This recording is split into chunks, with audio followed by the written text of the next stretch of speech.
Islam Pegida ne défilera pas ce lundi à Dresde comme chaque semaine à cause d'un risque concret d'attentat selon la police. François rentre au Vatican aujourd'hui. Le pape a quitté les Philippines ce matin et avant de monter dans l'avion, ils étaient encore des dizaines de milliers à l'acclamer sur la route de l'aéroport après une affluence record. Hier, au moins 6 millions de fidèles ont assisté à la messe finale au parc Rizal-Amani. Correspondance Marianne Dardar. Pape, nous t'aimons, tu nous manques déjà. Beaucoup de gens encore ce matin pour le départ du pape François.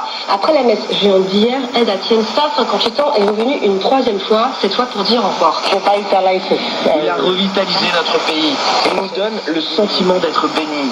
C'est un leader disposé à nous écouter, capable de compassion, qui se soucie vraiment des gens et surtout, il n'a pas l'air de faire semblant. Ici, cette visite a été suivie par tout le monde, y compris par les non-catholiques.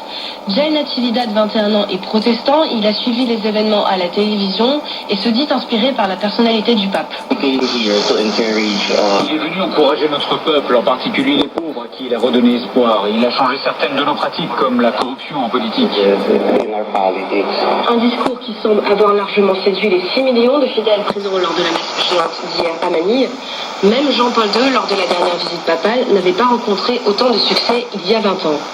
À Manille, Marianne Dardar pour RFI. Il est 8h11 en France et si vous êtes sur la route ce matin, vous vous trouvez peut-être dans les embouteillages susceptibles d'être plus fréquents, plus denses que d'habitude, car depuis hier soir, les chauffeurs routiers sont en grève pour tenter de peser sur les négociations salariales qui reprennent demain. Bonjour Anne Verdaguet. Bonjour Alexis. Cette grève des routiers reconductible aujourd'hui, elle se matérialise par des actions de blocage quand même déjà commencées. Oui, plus d'une vingtaine d'opérations sont en cours ce matin à Caen, Bordeaux, Lyon, Rennes ou encore Paris, où le port de Gennevilliers, le premier port d'Île-de-France, est actuellement bloqué. Des actions sont également à prévoir sur la plateforme aéroport.